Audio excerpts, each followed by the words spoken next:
A finales del siglo XIX, en el distrito de Whitechapel en Londres, Inglaterra, tuvo lugar una serie de crímenes brutales que no solo horrorizaron a toda la nación, sino que también captaron la atención de gran parte de Europa y muchos otros países alrededor del mundo. Varias mujeres fueron asesinadas y mutiladas de manera horrenda sin un motivo aparente. El asesino atacaba de noche, cortando gargantas, desfigurando y destripando a sus víctimas, dejando sus cuerpos en las calles como una exhibición macabra. Aunque las autoridades no conocían la identidad del perpetrador, fue apodado Jack el Destripador, un nombre que dejó una marca imborrable en la historia criminal y la cultura popular. Su caso coincidió con el surgimiento de la psicología, la criminología y el periodismo sensacionalista, incluso influyendo en el concepto del asesino en serie tal como lo entendemos hoy, aunque el término solo se acuñó décadas después. Han pasado más de 135 años desde que Jack el Destripador comenzó a forjar su oscura leyenda, pero su verdadera identidad y motivos siguen siendo uno de los mayores misterios de la historia. La reina Victoria fue una de las monarcas más longevas, icónicas e influyentes en la historia británica, convirtiéndose en un símbolo de valores políticos y culturales centrados en la integridad, el trabajo arduo, la religión y la familia. El Imperio Británico fue la cuna de la Revolución Industrial, un periodo marcado por avances tecnológicos y científicos significativos, como la invención de la máquina de vapor, el desarrollo de los ferrocarriles y la llegada del telégrafo. Estas innovaciones transformaron radicalmente la producción, el transporte y la comunicación, estableciendo al imperio como la primera superpotencia económica moderna del mundo. Estos desarrollos impactaron en ciudades importantes como Londres, Manchester y Birmingham, donde ocurrió una rápida urbanización a medida que miles de personas migraban desde áreas rurales en busca de empleo, ingresos y mejores vidas. Una de las áreas más prósperas de Londres era el West End, hogar de gran parte de la élite adinerada, rodeado de magníficos teatros, museos, parques, tiendas, restaurantes, atracciones turísticas y lujosos salones de baile que parecían reflejar el éxito económico y cultural del país. Sin embargo, esta opulencia contrastaba fuertemente con el East End, un área de clase trabajadora al otro lado del río Támesis, con más de 8.000 residentes, donde la pobreza, el hacinamiento, la prostitución y el crimen exponían el lado oscuro del capitalismo. El East End se convirtió en el hogar de inmigrantes judíos e irlandeses, así como de los trabajadores de la clase más baja, enfrentando condiciones de vida extremadamente duras y una serie de problemas sociales arraigados, incluida la falta de seguridad. La mayoría de los hombres solo podían encontrar trabajos mal remunerados y físicamente exigentes. Para las mujeres, raramente consideradas para empleos, las opciones se limitaban a la venta ambulante, la mendicidad o la prostitución. En muchos casos no tenían hogar ni dinero para alquilar habitaciones, lo que las obligaba a interactuar con clientes directamente en las calles. Sin embargo, los callejones oscuros y estrechos del East End también eran ideales para que los criminales locales llevaran a cabo robos y asesinatos, mientras que una fuerza policial desbordada y mal equipada luchaba por mantener el orden en un área plagada de pobreza y violencia. Scotland Yard fue establecido en Londres en 1829 para crear una fuerza policial profesional y organizada que garantizara el orden público, protegiera a los ciudadanos y redujera las tasas de criminalidad de la época. Su creación fue un paso significativo hacia la profesionalización policial, marcando un hito en la historia de la aplicación de la ley. Se establecieron procedimientos de investigación éticos y patrullas callejeras, junto con una infraestructura para registrar la actividad criminal y almacenar pruebas. Aunque Scotland Yard ganó la confianza de algunos londinenses al prevenir disturbios y controlar ciertos tipos de crímenes, a menudo carecía de personal suficiente para cubrir toda la ciudad, particularmente áreas peligrosas como el East End. La inexperiencia, las carencias y las limitaciones de la policía de la era victoriana se hicieron evidentes cuando surgió un asesino en serie astuto y brutal, convirtiendo las calles de Londres en un matadero. Alrededor de las 3:45 a.m. del viernes 31 de agosto de 1888, el agente de policía John Neal patrullaba Box Row en Whitechapel cuando de repente notó una forma oscura tendida en el suelo en la entrada al pequeño patio de establos de una casa. La tenue luz lo obligó a acercarse con su linterna, y fue entonces cuando descubrió el cuerpo de una mujer con un corte profundo en la garganta. La víctima yacía de espaldas, con los ojos muy abiertos y los brazos extendidos.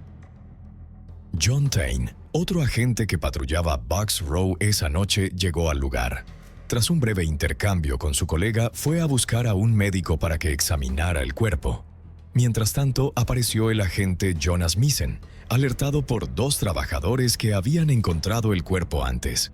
Confirmaron que la mujer ya estaba muerta cuando la encontraron. No vieron sospechosos cerca y notaron que su falda estaba levantada, por lo que la bajaron para cubrirle las piernas, pensando inicialmente que estaba inconsciente y posiblemente violada. Aunque vieron algo de sangre en el suelo, la oscuridad del callejón les impidió darse cuenta de que le habían cortado la garganta. Solo cuando tocaron sus manos y rostro se dieron cuenta de que estaba muerta, con el cuerpo frío. Mientras decenas de curiosos se reunían y la policía intentaba dispersar a la multitud, el doctor Ralph Llewellyn comenzó a examinar el cuerpo.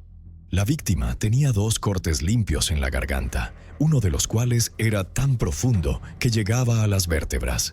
Esto llamó inmediatamente la atención, ya que parecía que el asesino había intentado decapitarla. Llewellyn ordenó a 2 oficiales que colocaran el cuerpo en un carro de ambulancia para trasladarlo a la morgue de Whitechapel. Fue entonces cuando notaron que la ropa oscura de la víctima estaba empapada de sangre, sugiriendo que podría tener otras heridas mortales. Cuando Llewellyn y sus asistentes le quitaron la ropa para la autopsia, quedaron horrorizados. Sus intestinos sobresalían a través de múltiples cortes en zigzag desde el abdomen hasta la ingle.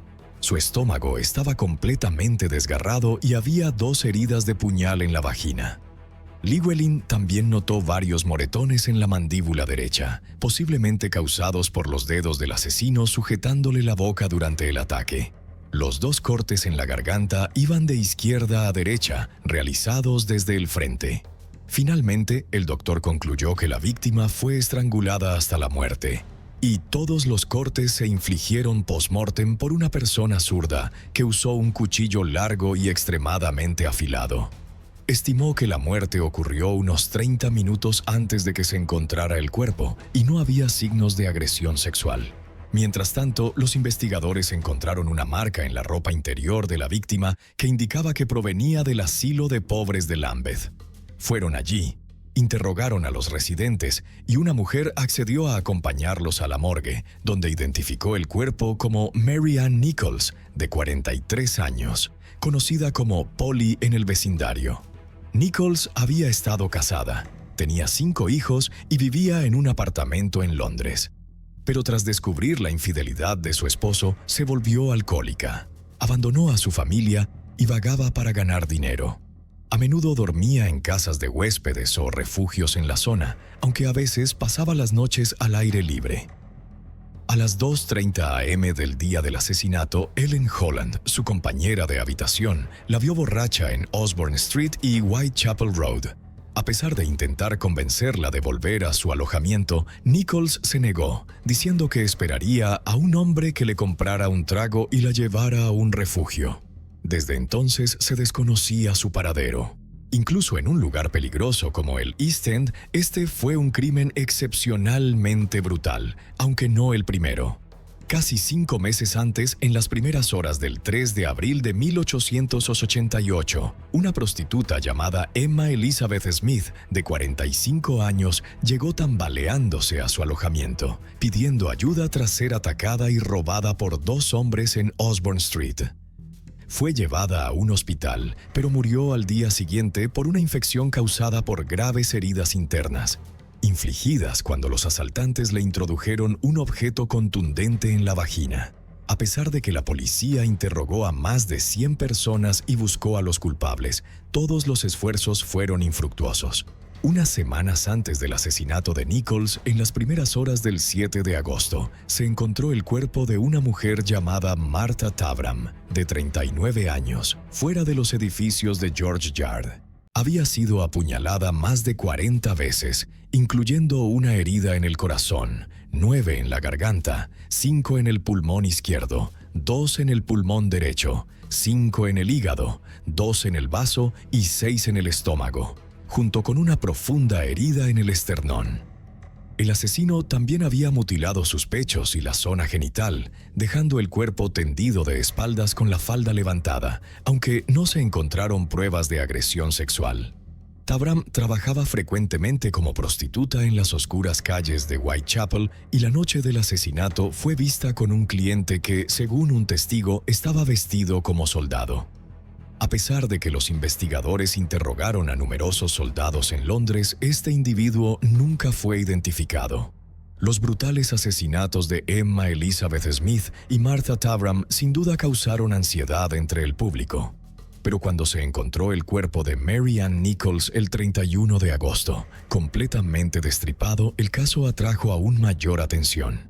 En ese momento, César el Hombroso estaba sentando las bases de la criminología. La ciencia de la investigación criminal aún no era reconocida como disciplina y el concepto de asesino en serie no existía. Aunque hoy en día Emma Elizabeth Smith y Martha Tabram no son consideradas víctimas oficiales de Jack el Destripador por los investigadores, una atmósfera sombría había envuelto el distrito más pobre de Londres. Se difundieron rumores de que los 3 asesinatos podrían estar conectados y ser cometidos por el mismo perpetrador.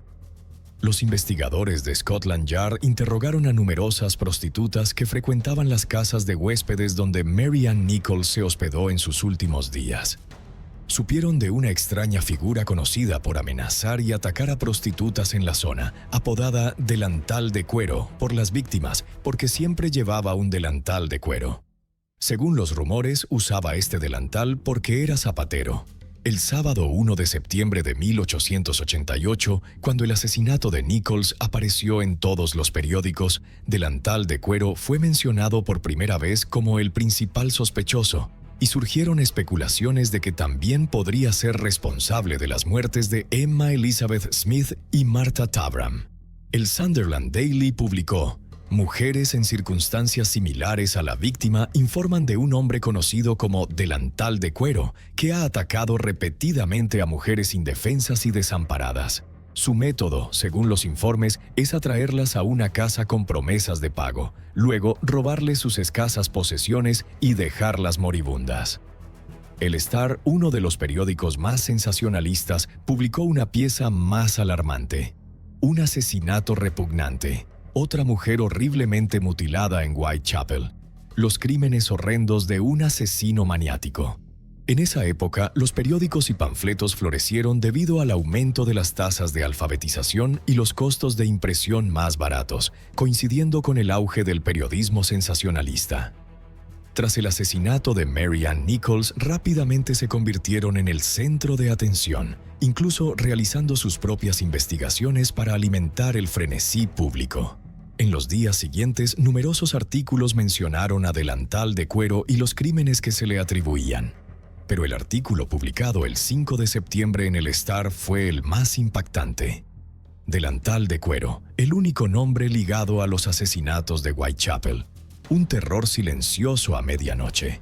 Delantal de cuero es una figura bastante temida. Si, como muchos sospechan, es el verdadero culpable de los 3 asesinatos que todos creen fueron cometidos por la misma persona, entonces es una bestia más repulsiva y cruel que cualquier personaje de ficción.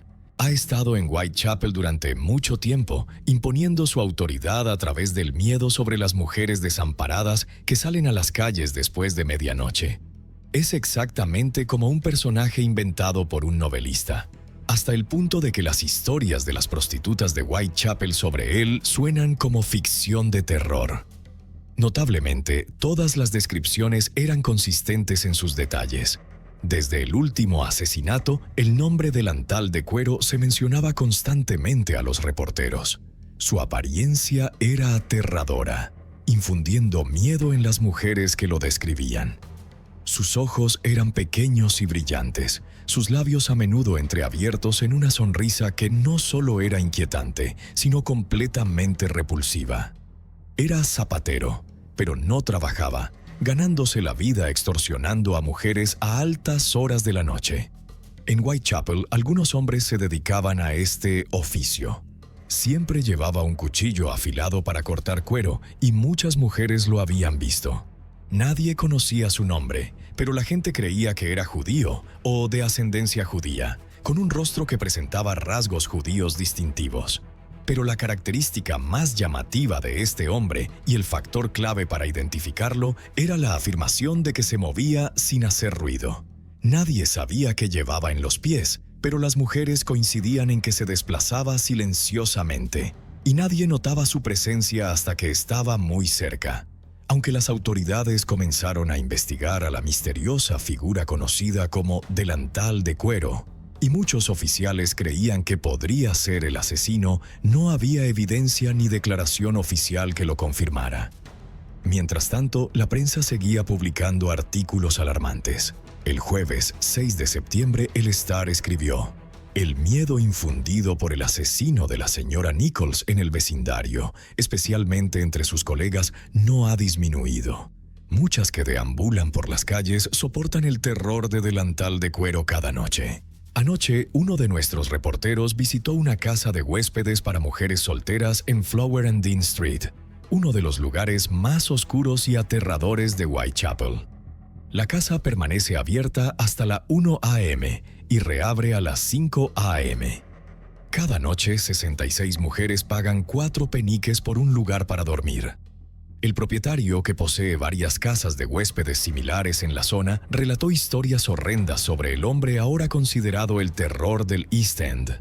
Dijo que cada noche las mujeres llegan en estado de pánico tras ser golpeadas por delantal de cuero. Él mismo nunca sale después de medianoche sin llevar una pistola cargada. Notó que el hombre a menudo frecuenta bares y cafés, mirando por las ventanas para detectar mujeres que le interesan. Luego desaparece y acecha a su víctima desde una esquina oculta donde nadie puede verlo. El 7 de septiembre, las autoridades anunciaron que buscaban a un hombre llamado Jack Pizer, considerado el temido delantal de cuero. Se le acusaba de agredir a múltiples prostitutas en la zona, pero aún no había sido capturado. Atraparlo se convirtió en la máxima prioridad de Scotland Yard. Los 3 asesinatos de Whitechapel enviaron ondas de choque a toda la nación. En las calles incluso se podían escuchar canciones macabras compuestas por el público, relatando los eventos y burlándose de los esfuerzos de la policía. Sin embargo, esto era solo el comienzo. Alrededor de las 6 a.m. del sábado 8 de septiembre, en la entrada a un patio en Hanbury Street, los residentes escucharon el grito de un hombre pidiendo ayuda. Este hombre, John Davis, salía hacia su trabajo cuando descubrió un cuerpo destripado tendido de espaldas en el suelo, con las piernas abiertas y la falda levantada. La garganta había sido cortada 2 veces hasta la columna vertebral. El abdomen estaba desgarrado y el asesino había colocado los intestinos y parte de la vagina en el hombro izquierdo de la víctima. Cuando la policía llegó al lugar, decenas de curiosos ya se habían reunido, horrorizados por la escena. Algunos residentes juraron haber escuchado la voz de una mujer en el patio alrededor de las 5:30 a.m., pero como la zona era frecuentada por vagabundos y borrachos, nadie miró por la ventana para verificar. Mientras inspeccionaban la escena, la policía encontró 2 pastillas, un trozo de tela, un peine, una pequeña caja de papel y parte de un sobre con un matasellos de Londres fechado el 28 de agosto de 1888, con la letra M a los pies de la víctima. El asesino dejó 2 anillos de latón tomados de la mano de la víctima después del ataque, junto con algunas monedas. Estos objetos generaron muchas especulaciones sobre su significado simbólico, pero lo que realmente causó revuelo fue un delantal de cuero húmedo encontrado junto al patio. Aunque más tarde se demostró que el delantal había sido dejado por un residente la noche anterior, muchos londinenses creyeron que pertenecía al asesino de Emma Elizabeth Smith, Martha Tabram y Mary Ann Nichols, el temido delantal de cuero. En cuestión de horas, la multitud en el lugar creció y la situación se salió de control. El público comenzó a exigir que la policía capturara al asesino, mientras otro grupo gritaba consignas antisemitas, ya que la prensa había sugerido que Delantal de Cuero era judío. Numerosos enfrentamientos estallaron entre aquellos que acusaban a los judíos y aquellos que insistían en que el verdadero culpable era inglés, requiriendo la intervención de múltiples oficiales para restaurar el orden. Finalmente, el cuerpo fue llevado a la morgue, donde el doctor George Baxter Phillips realizó la autopsia.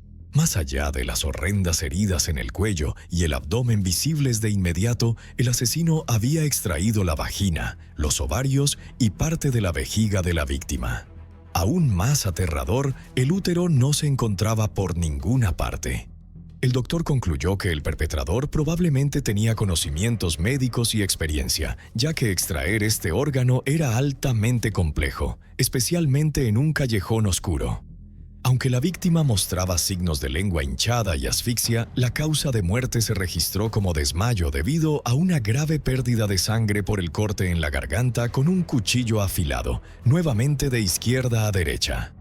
El doctor también notó signos de tuberculosis crónica en el tejido cerebral y sífilis en el cuerpo. De hecho, las 2 pastillas encontradas en la escena eran parte de su régimen de tratamiento, y era probable que la víctima no hubiera vivido mucho más cuando fue asesinada. La víctima fue identificada como Annie Chapman, una prostituta de 48 años vista con vida por última vez poco después de las 5 a.m. en Hanbury Street.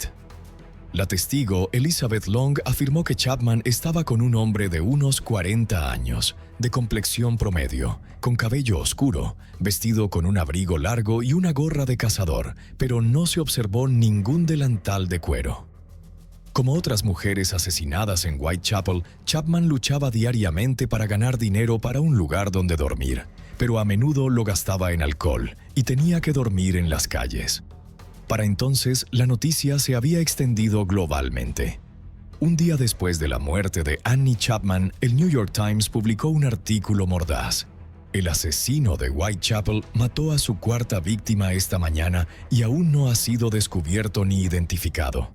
Hay pánico en Whitechapel. La policía de Londres y sus detectives son quizás los más incompetentes del mundo. En los días siguientes, las autoridades detuvieron a varias personas que coincidían con las descripciones de los testigos, pero todas fueron descartadas como sospechosas.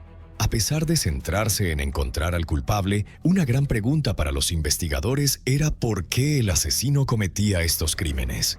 No violaba ni robaba las pocas monedas o artículos de bajo valor que llevaban las víctimas. Entonces, ¿cuál era su verdadero motivo? La horrenda muerte de Chapman intensificó el miedo en el East End.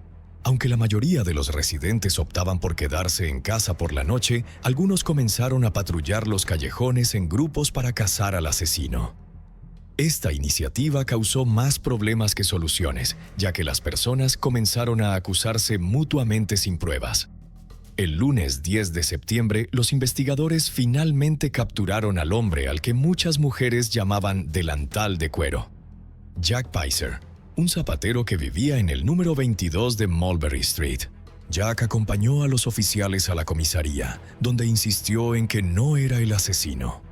Inicialmente afirmó que no sabía quién le había dado el apodo, pero finalmente admitió que estaba al tanto de él y su hermano le había aconsejado quedarse en casa por miedo a ser arrestado y condenado injustamente.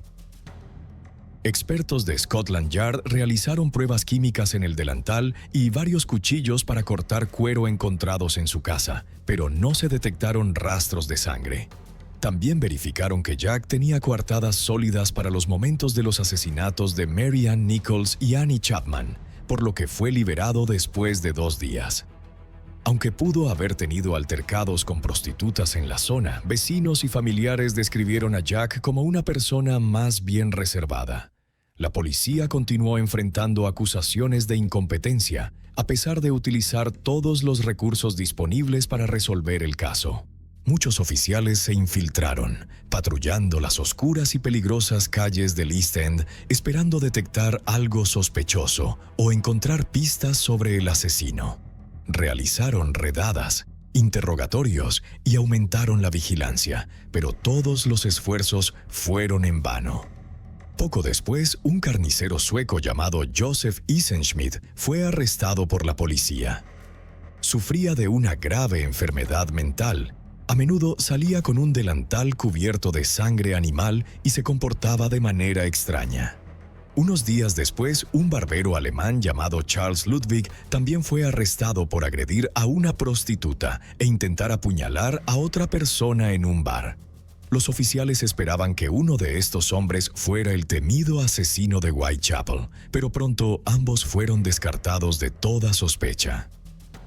A la 1 a.m. del domingo 30 de septiembre, un mayordomo llamado Louis Dimschutz descubrió un cuerpo en la puerta de 40 Berner Street, Dotfields Yard. La zona estaba completamente oscura, pero cuando su carro tirado por caballos se detuvo repentinamente, notó una forma oscura contra la pared, bajó y encendió un fósforo. Al darse cuenta de que era un cadáver, gritó pidiendo ayuda. Un grupo de un club cercano y el agente Edward Watkins acudieron al lugar. La víctima era una mujer alta y delgada con un corte profundo en la garganta, con la sangre aún fluyendo. No mostraba signos de vida, claramente atacada apenas minutos antes. Louis Dimschutz, quien encontró el cuerpo, creía que el asesino aún estaba en el patio cuando llegó.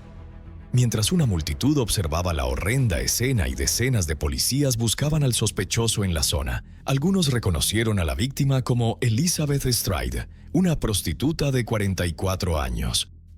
Más tarde, varios testigos informaron haberla visto con un hombre después de medianoche en una calle cercana. Sin embargo, las descripciones del sospechoso eran contradictorias. Algunos describieron a un hombre de mediana edad con un bigote espeso, con sombrero y un traje largo oscuro. Otros afirmaron que no tenía más de 28 años. Llevaba un abrigo largo, pantalones grises y sostenía un paquete envuelto en periódico bajo el brazo. Aunque el cuerpo de Stride solo tenía una herida en la garganta, la policía creía que era obra del asesino que estaban persiguiendo.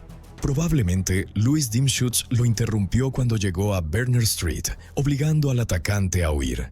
Alrededor de la 1:45 a.m., a aproximadamente 1 kilómetros de la escena, otro cuerpo fue descubierto por un vigilante nocturno durante su patrulla en la esquina sureste de Mitre Square, en la ciudad de Londres. A diferencia de la víctima anterior, esta fue mutilada de manera horrenda.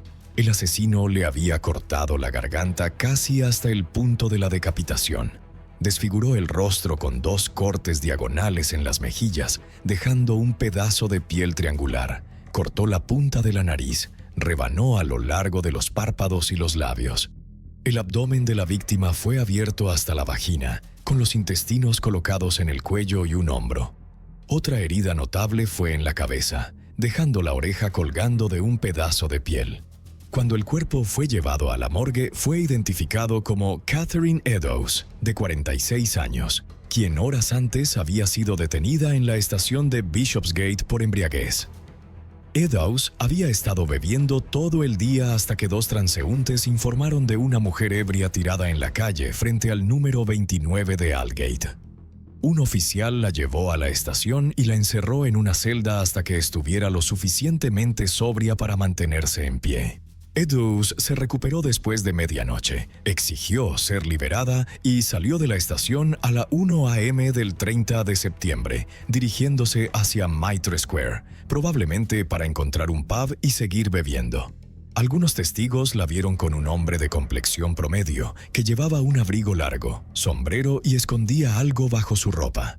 Los investigadores encontraron un pedazo de franela con algunos alfileres, 9 trozos de jabón, una cucharita, 2 pañuelos, algunos botones, un carrete de hilo, 2 pipas, un cepillo de dientes y 2 pequeñas cajas con té y azúcar, todas las posesiones de la víctima.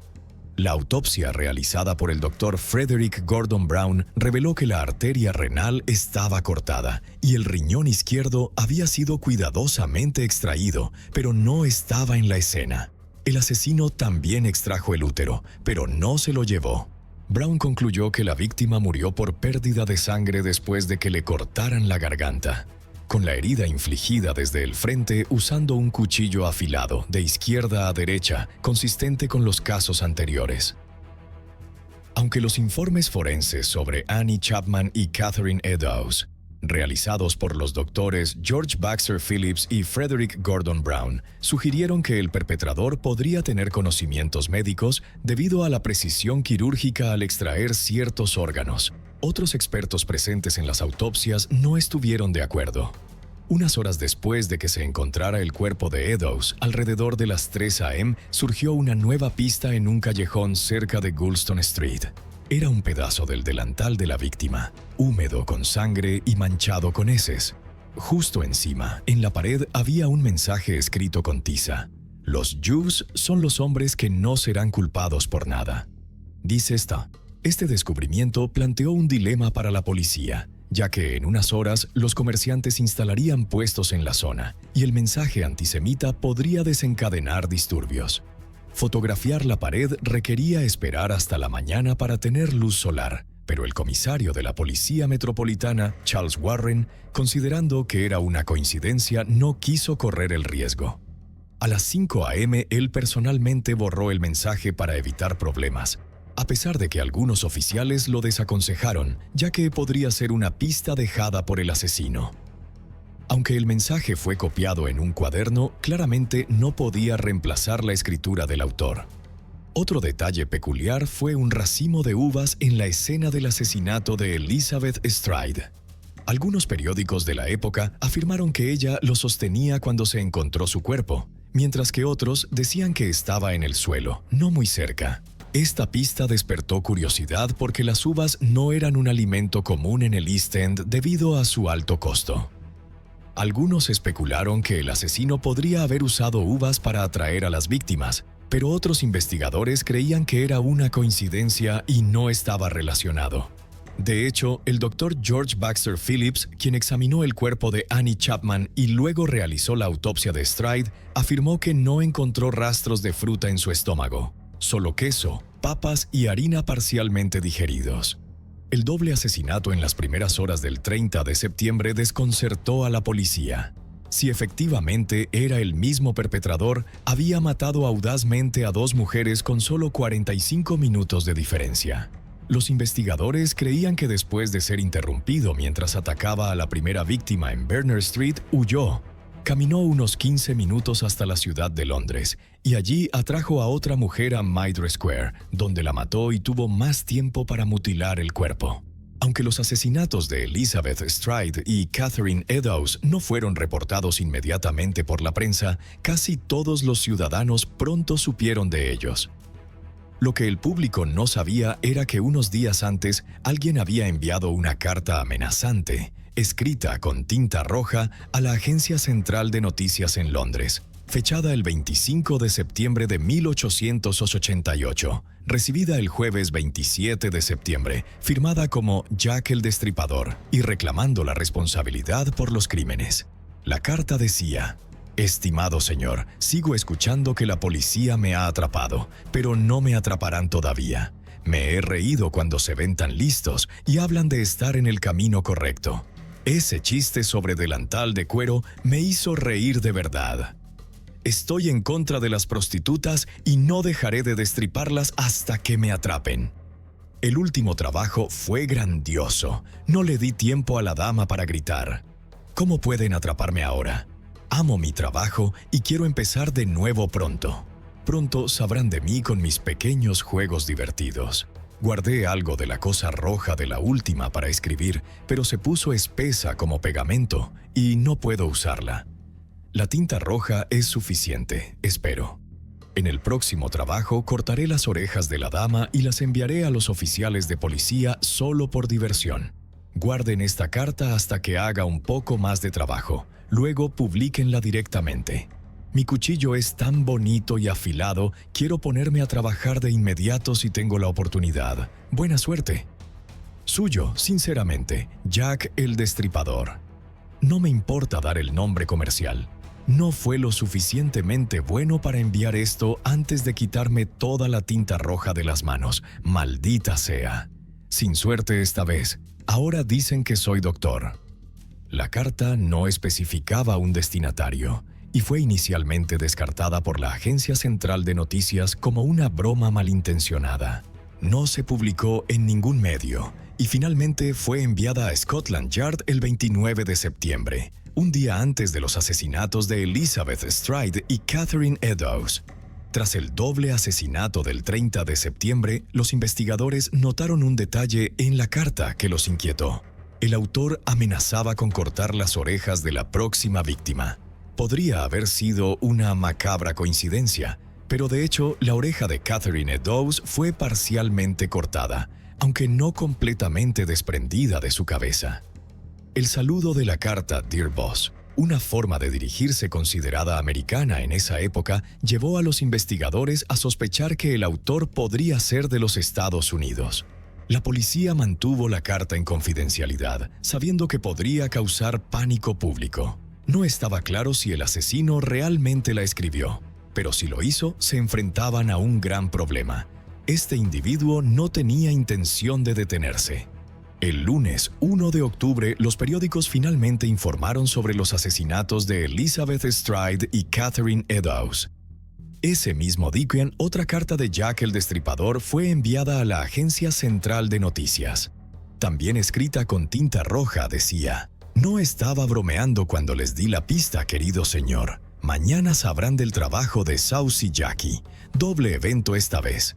La número 1 chilló un poco. No pude terminar de inmediato. No tuve tiempo de cortar orejas para la policía. Gracias por guardar mi última carta hasta que volví al trabajo.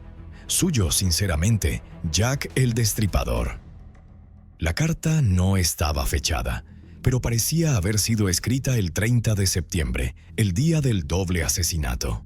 Estaba nuevamente firmada como Jack el Destripador y mencionaba el detalle de la oreja, que no había sido revelado públicamente.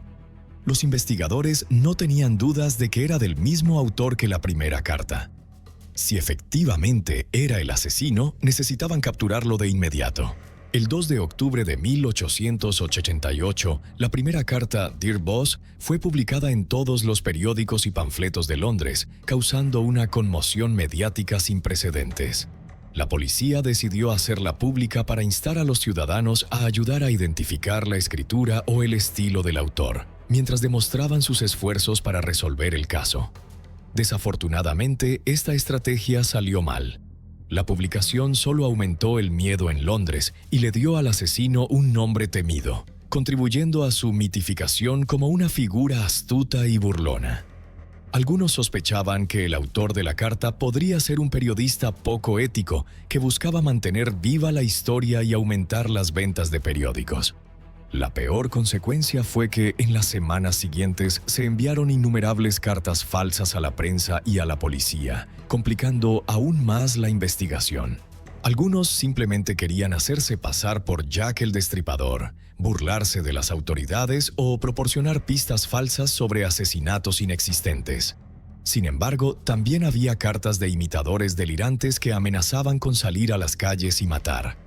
Casi un mes antes, el 10 de noviembre de 1888, George Lusk, un contratista de construcción y decorador de interiores, fue elegido jefe del Comité de Vigilancia de Whitechapel. Preocupado por la ola de asesinatos en el East End, había enviado una carta abierta al Daily Star, solicitando al ministro del Interior que permitiera una recompensa por cualquier persona que proporcionara información crítica. Esta solicitud fue denegada, ya que las autoridades creían que ofrecer recompensas en tales casos solo llevaría a algunos a proporcionar información falsa por dinero.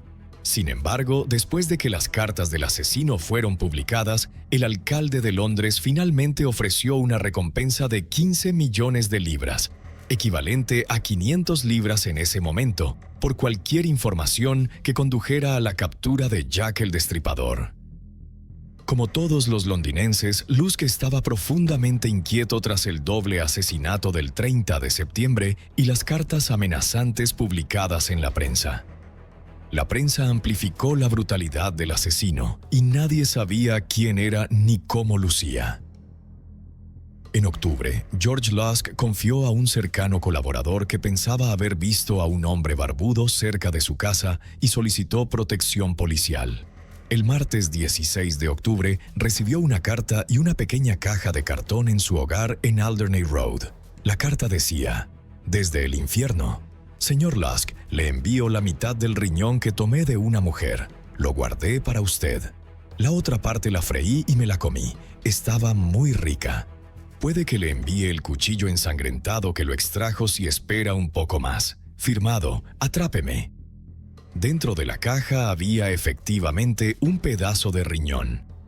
Tras el análisis del Dr. Thomas Openshaw en el Hospital de Londres, confirmó que era un riñón humano afectado por la enfermedad de Bright, posiblemente perteneciente a una mujer de entre 40 y 45 años que era alcohólica.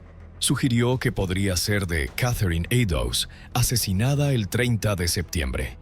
Sin embargo, la tecnología científica de la época no pudo confirmar definitivamente su origen.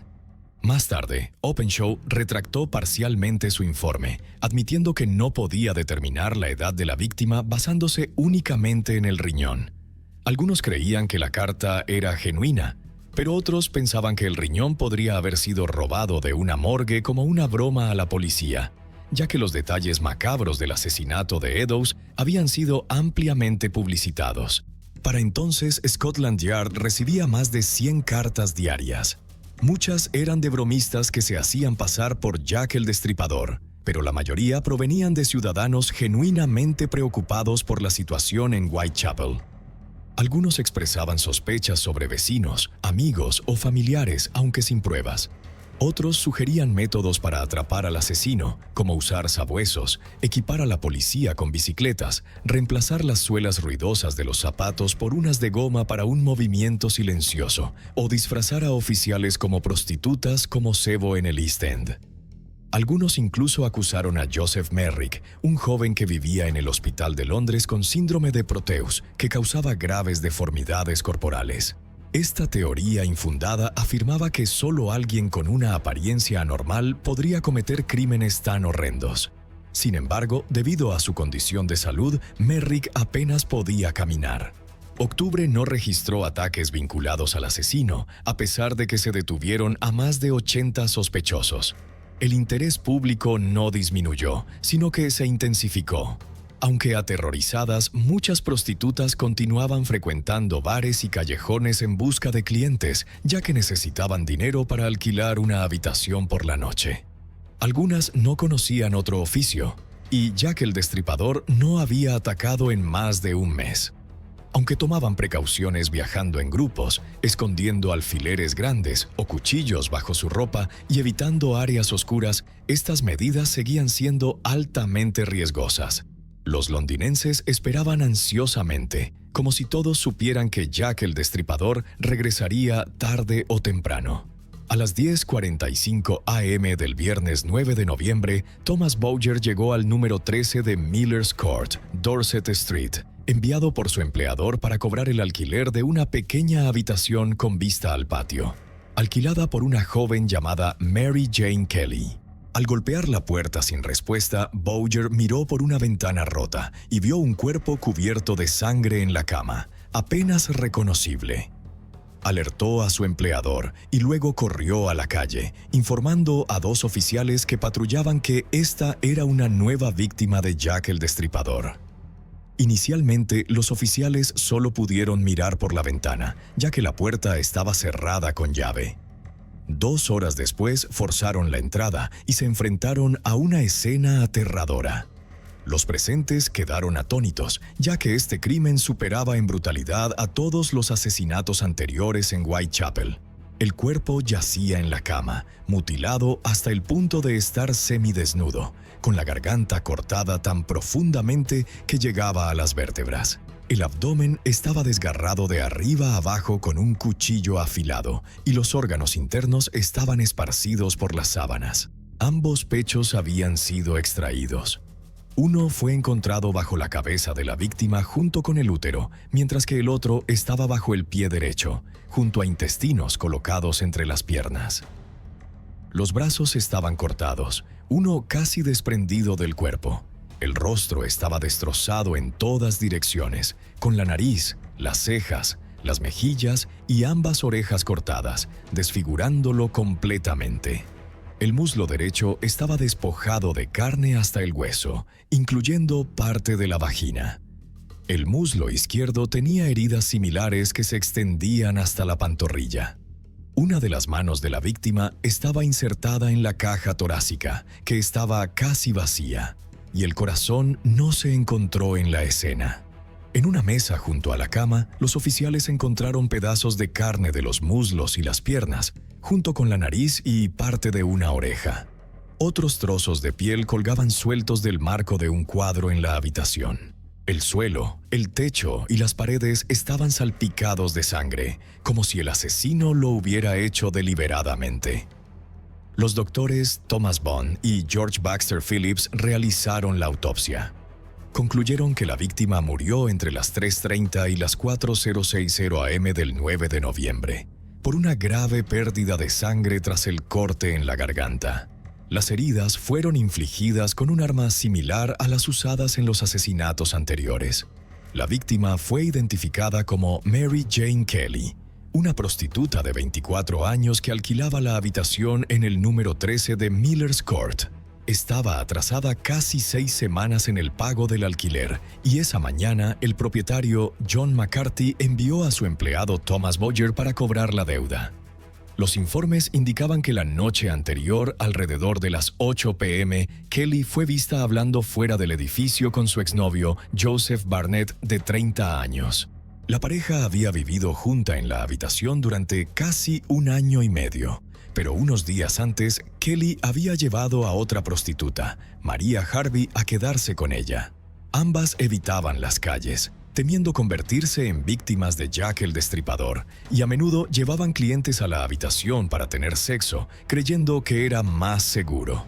Sin embargo, Barnett desaprobaba la prostitución de su novia, lo que llevaba a discusiones diarias, y eventualmente él se fue. Barnett fue rápidamente localizado e interrogado por la policía. Declaró que aún visitaba a Kelly diariamente para darle dinero y a pesar de su ruptura mantenían una buena relación, incluso bebiendo juntos en pubs locales, lo que varios testigos confirmaron. Aunque inicialmente fue considerado sospechoso, fue liberado por falta de pruebas incriminatorias. Mientras tanto, Mary Ann Cox, una amiga de Kelly que también vivía en Miller's Court, dijo que alrededor de las 11:45 p.m. vio a Kelly entrar en su habitación con un hombre bajo y robusto con un bigote rojo, que llevaba un abrigo largo, un sombrero hongo y sostenía una jarra de cerveza. Cox asumió que era un cliente y saludó a Kelly. Kelly, claramente borracha, dijo que cantaría toda la noche y lo hizo. Los residentes de Miller's Court escucharon a Kelly cantar hasta las 12:30 am, algo que a menudo hacía cuando estaba intoxicada.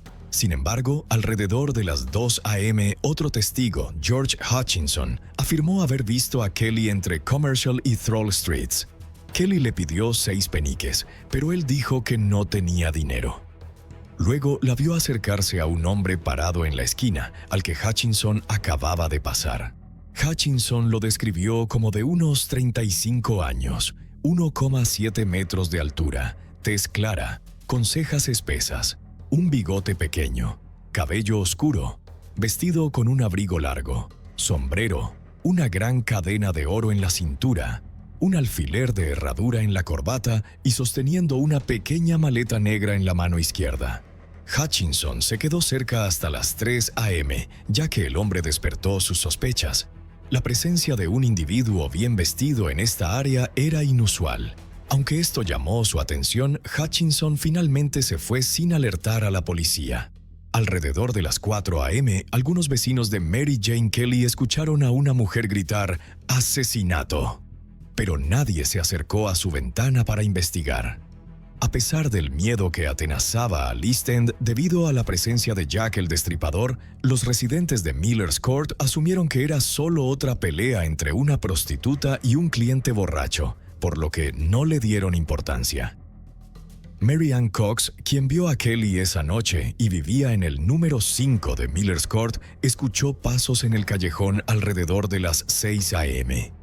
Los investigadores creían que esto podría haber sido el asesino abandonando la escena en ese momento. Sin embargo, el testimonio de Caroline Maxwell, la esposa del propietario en el número 14 de Dorset Street, complicó la investigación. Afirmó haber visto a Kelly en la entrada de Miller's Court entre las 8:00 y las 8:30 am del 9 de noviembre, el día del asesinato. Maxwell dijo que saludó a Kelly, quien mencionó sentirse mal y tenía la intención de comprar una bebida en un pub cercano. Minutos después, Maxwell vio a Kelly nuevamente, esta vez hablando con un hombre alto que llevaba un sombrero, ropa oscura y un abrigo a cuadros. Este testimonio generó dudas, ya que Jack el Destripador siempre atacaba de noche. Sin embargo, estaba claro que había alterado su método, eligiendo un espacio privado en lugar de las calles, lo que permitía mutilaciones más severas sin temor a ser detectado. El 10 de noviembre, mientras los periódicos informaban sobre el asesinato de Mary Jane Kelly, las autoridades prometieron inmunidad procesal a cualquier cómplice del asesino que proporcionara información para atraparlo, pero nadie se presentó. La investigación se abrió y cerró el 12 de noviembre, lo que provocó críticas de algunos periódicos, que argumentaron que las autoridades concluyeron apresuradamente el caso para evadir la responsabilidad por un crimen que superaba sus capacidades. El funeral de Mary Jane Kelly tuvo lugar el 19 de noviembre de 1888 y fue enterrada en el cementerio de Leytonstone en Leyton Road, a unos 11 kilómetros de Whitechapel.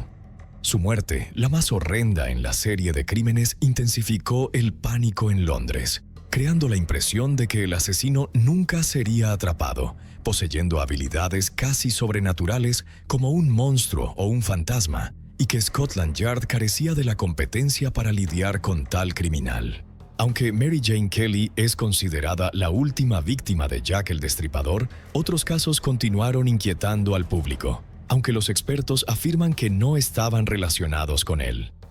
El 30 de diciembre de 1888 se encontró el cuerpo de una prostituta de 30 años llamada Rose Millet en Clark's Yard, Whitechapel. Había sido estrangulada con una bufanda, y aunque algunos creían que era un crimen de Jack el Destripador, las autoridades descartaron inmediatamente la conexión. Casi 7 meses después, el 17 de julio de 1889, se encontró el cuerpo parcialmente mutilado de una mujer en Whitechapel.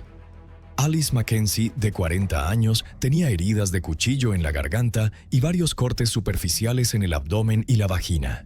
Aunque algunos especularon que era una nueva víctima de Jack el Destripador, la mayoría de los médicos de la autopsia, incluido George Baxter Phillips, concluyeron que el asesinato fue cometido por otra persona debido a las diferencias en los patrones de las heridas y el tipo de arma utilizada.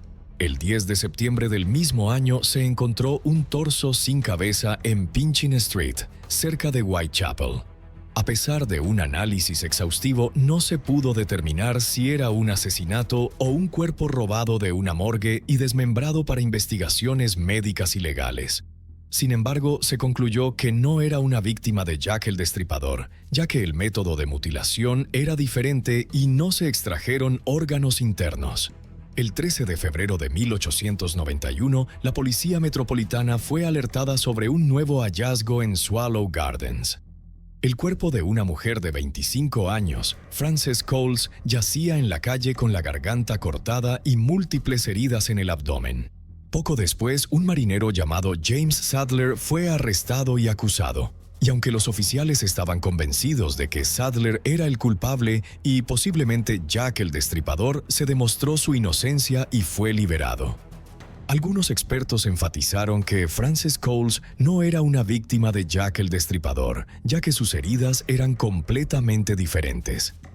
A partir de esto, surgieron teorías de que Jack el Destripador podría haber abandonado Londres, haber sido encarcelado por otro crimen o haber muerto.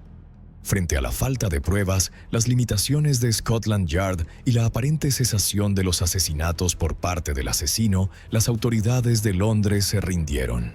El terror que una vez dominó Whitechapel se desvaneció gradualmente y los residentes volvieron a sus preocupaciones diarias. Sin embargo, la imagen de Jack el Destripador continuó cautivando y aterrorizando a millones en todo el mundo, dando lugar a numerosas teorías y sospechosos propuestos.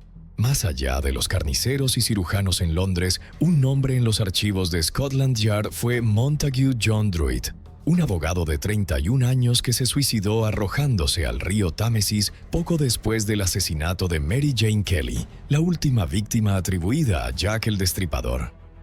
Algunos documentos sugerían que Druitt tenía un comportamiento sexual desviado, pero no se proporcionaron detalles, y no había más pruebas que respaldaran esta sospecha, con mucho de ello aparentemente basado en prejuicios y evidencia circunstancial.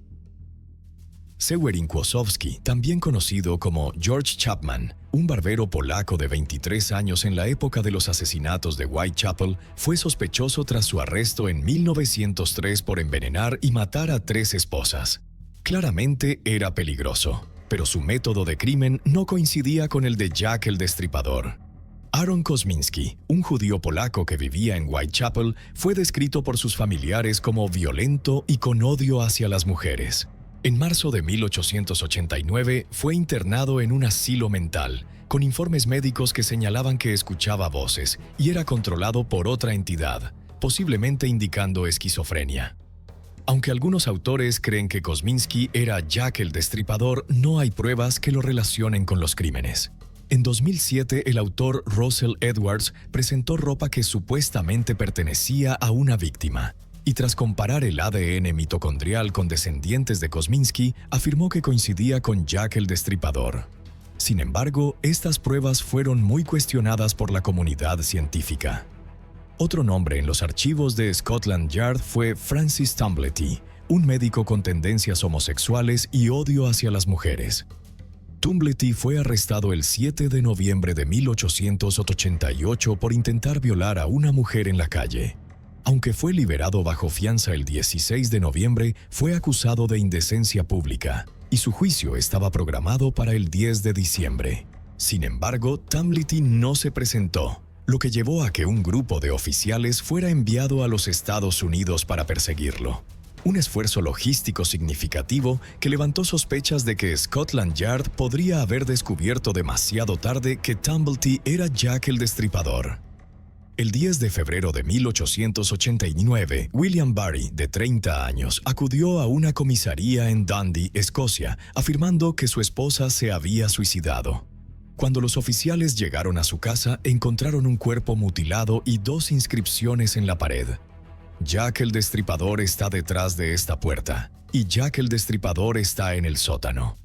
La víctima, una prostituta llamada Helen Elliot, claramente había sido atacada por otra persona. Bury fue acusado de asesinato, condenado y ejecutado el 24 de abril de 1889. Aunque algunos especularon que era Jack el Destripador, Bury lo negó hasta el final. Durante los asesinatos del East End, el renombrado autor Arthur Conan Doyle sugirió que el asesino podría ser una mujer, firmando las cartas como Jack para despistar a la policía. Esta idea ganó atención cuando, el 24 de octubre de 1890, Mary Piercy, de 24 años, mató brutalmente a la amante de su esposo y a su hija de 18 meses. Piercy casi decapitó a la mujer, y la prensa sensacionalista de la época exageró los detalles, comparándola con Jack el Destripador. Tras su ejecución por ahorcamiento el 23 de diciembre de 1890, el caso alimentó especulaciones de que el asesino podría no ser Jack el Destripador, sino una mujer, apodada Jill la Destripadora. En 1892, Scotland Yard recibió numerosas cartas de ciudadanos que señalaban a Frederick Deeming como sospechoso. Deeming era un delincuente sexual, ladrón y explotador que había matado a su esposa y 4 hijos en Liverpool el año anterior, y fue arrestado tras asesinar a su segunda esposa en Melbourne, Australia. Sin embargo, los registros de viaje mostraron que durante los asesinatos de Whitechapel, Deeming estaba cometiendo crímenes en Sudáfrica, descartándolo de la investigación. En 1894, el periódico Sun nombró a otro sospechoso, Thomas Catbush, acusado de atacar a 2 mujeres en la calle con un cuchillo, hiriéndolas en las nalgas. Fue internado en el asilo de Broadmoor y nunca fue liberado, considerado un paciente psiquiátrico peligroso. Los registros señalaban el comportamiento violento de Catbush y sífilis, que afectaba gravemente su función cerebral. Sin embargo, en comparación con los crímenes de Jack el Destripador, sus ataques eran relativamente menores. En 1896, Carl Feigenbaum, un marinero, fue ejecutado en la silla eléctrica en la prisión de Sing Sing, en los Estados Unidos, tras degollar a Juliana Hoffman, su casera. El perpetrador fue atrapado en la escena, intentando huir pero detenido por los vecinos. Tras la muerte de Feigenbaum, su abogado dijo a la prensa que su cliente había confesado ser Jack el Destripador. Sin embargo, no se pudo verificar si estaba en Inglaterra en 1888. A finales de la década de 1970, un artículo del Dr. Thomas Stowell en The Criminologist sugirió que el príncipe Albert Victor, duque de Clarence, nieto de la reina Victoria, era el culpable. Albert era un hábil cazador, diestro con el cuchillo y frecuentaba burdeles en Londres. Murió en 1892 a los 28 años, reportado por la prensa como víctima de la pandemia de influenza europea, pero luego se reveló que murió de sífilis. Stowell afirmó que Albert contrajo la enfermedad en 1885, lo que llevó a un rápido deterioro mental, convirtiéndolo en un individuo inestable que acechaba mujeres en el East End. Insinuó que el príncipe fue capturado por la policía tras el doble asesinato del 30 de septiembre de 1888, y la familia real lo confinó para evitar un escándalo. Sin embargo, un mes después escapó y mató a Mary Jane Kelly antes de ser recapturado y colocado en un asilo, donde fue atendido hasta su muerte en 1892. Otra teoría destacada propuesta por el periodista Stephen Knight en su libro de 1976 Jack the Ripper, The Final Solution, involucraba una conspiración real y masónica. Knight sugirió que William Gould, el médico real, era el asesino de Whitechapel. Según la teoría, el príncipe Albert Victor se casó en secreto con Annie Crook, una plebeya, y tuvo una hija, causando un gran escándalo. Un grupo de mujeres que sabían de esto intentaron chantajear a la reina, lo que hizo necesario silenciarlas. William Gould supuestamente fue encargado de esto, realizando una lobotomía a Annie Crook para borrarle la memoria, y matando a Polly Nichols, Annie Chapman, Elizabeth Stride, Catherine Eddowes y Mary Jane Kelly, porque sabían que la niña era hija del príncipe. En 1992, Michael Barrett presentó a un editor un diario supuestamente escrito por Jack el Destripador, encontrado bajo las tablas del suelo de la antigua casa de James Maverick, un comerciante de algodón de Liverpool adicto al arsénico y la estricnina. El diario fue sometido a análisis científicos, confirmando que el papel y la tinta eran de la era victoriana. Los expertos estudiaron su contenido, en el que Maybrick confesaba los asesinatos, y desde una perspectiva psicológica concluyeron que podría pertenecer a un psicópata obsesionado con la muerte. Las entradas contenían detalles intrigantes, como la familiaridad de Maybrick con aspectos específicos de los crímenes que no se divulgaron públicamente en ese momento. Además de confesar que comió órganos extraídos de los cuerpos, Maybrick afirmó haber dejado varias pistas para la policía en las escenas del crimen. El fragmento de sobrecerca del cuerpo de Annie Chapman llevaba la letra M. El rostro mutilado de Catherine Eddowes tenía dos cortes profundos que, al verse al revés, parecían la letra M. Más notablemente, dos letras fueron garabateadas con sangre en la pared de la habitación de Mary Jane Kelly, la víctima final.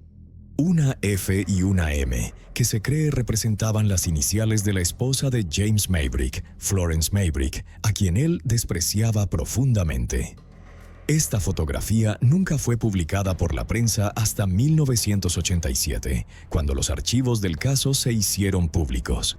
El informe de 1987 también reveló por primera vez que el asesino se había llevado el corazón de Mary Jane Kelly, un detalle que Maybrick mencionó en el diario.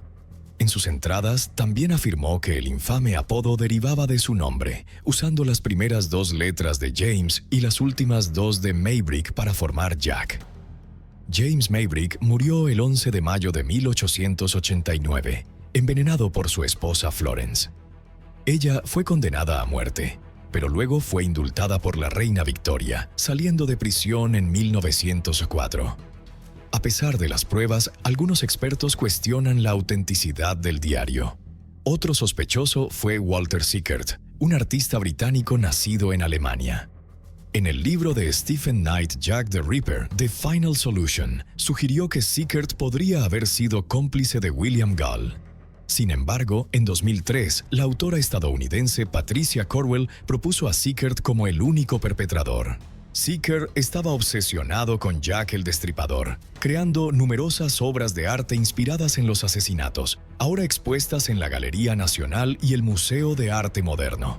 Según algunos estudiosos, las obras de Sickert representaban escenas del crimen con tanto detalle que podrían no ser meras expresiones artísticas, sino recuerdos personales. Cornwell argumentó que Sickert albergaba odio hacia las mujeres, posiblemente sufriendo de una deformidad genital o impotencia, pero no hay evidencia convincente de que fuera un asesino, mucho menos Jack el Destripador. Otra teoría controvertida sugiere que el asesino de Whitechapel podría ser Amos H. Holmes, un notorio criminal de la época.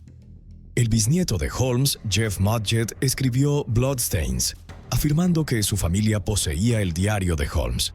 Tras analizarlo, concluyó que Holmes tenía un cómplice que llevó a cabo los asesinatos de Whitechapel. Sin embargo, el libro carece de rigor y ha sido fuertemente criticado por los estudiosos.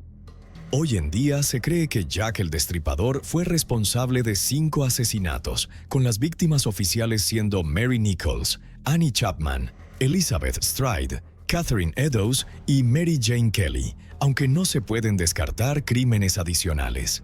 Periódicamente, periodistas, autores, investigadores y criminólogos proponen nuevas teorías y sospechosos. Sin embargo, identificar la verdadera identidad de Jack el Destripador ahora se considera imposible debido a la pérdida, destrucción y alteración de pruebas a lo largo de las décadas. En lugar de determinar una identidad, se puede construir un perfil relativamente preciso basado en comparaciones con criminales similares e informes forenses confiables. Jack el Destripador probablemente era un hombre de entre 25 y 35 años, posiblemente soltero, ya que salía frecuentemente de noche y visitaba áreas con prostitutas, un hábito difícil de explicar si tenía esposa. Estaba muy familiarizado con Whitechapel, posiblemente conociendo rutas de escape exactas si era visto. El destripamiento de Mary Nichols el 1 de agosto de 1888 sugiere que no fue su primera víctima, ya que fue un crimen audaz que requirió un tiempo considerable para la mutilación. Típicamente, los asesinatos iniciales de un asesino en serie son impulsivos y torpes debido a la inexperiencia. Todos los indicios señalan que Jack era un psicópata desquiciado que obtenía placer sexual al destripar a sus víctimas. Las heridas en los cuerpos, particularmente en el área vaginal, pueden indicar frustración, posiblemente debido a impotencia, una enfermedad de transmisión sexual u otra forma de disfunción. También es posible que sufriera de un trastorno mental, dada la extrema violencia de los ataques, o que tuviera creencias delirantes, tal vez viéndose a sí mismo como un salvador que castigaba y purificaba a las prostitutas en el clima moral de la época. La exposición deliberada de los cuerpos en lugares fácilmente descubribles demuestra claramente una naturaleza grandiosa y perversa. No mostró remordimiento ni compasión por sus víctimas, sino que se deleitaba en sus acciones. La mutilación era una parte central de su ritual de asesinato. Esto es evidente en el doble asesinato del 30 de septiembre de 1888. Tras ser interrumpido mientras cortaba la garganta de Elizabeth Stride, buscó apresuradamente una segunda víctima, Catherine Eddowes, para destriparla y mutilarla, completando su macabro patrón. No solo quería matar, quería degradar, afirmando un control absoluto sobre los cuerpos de sus víctimas. En la carta enviada a George Lusk el 16 de octubre de 1888, Jack el Destripador incluyó parte de un riñón humano, afirmando haber comido la otra mitad. Es posible que la carta fuera genuina, que el riñón perteneciera a una víctima y que él realizara actos caníbales. Sin embargo, también es plausible que no enviara ninguna carta, que las cartas fueran engaños y que coleccionara partes del cuerpo como trofeos, como han hecho muchos asesinos en serie a lo largo de la historia. Aunque se creía ampliamente que tenía conocimientos anatómicos y se sospechaba que era carnicero o cirujano, no todos los expertos están de acuerdo. Algunos señalaron que ciertas heridas en los cuerpos no demostraban precisión quirúrgica. Jack el Destripador era un psicópata desquiciado con una severa desviación sexual, que atacaba a víctimas vulnerables y planificaba meticulosamente, encajando en el perfil de un asesino en serie organizado.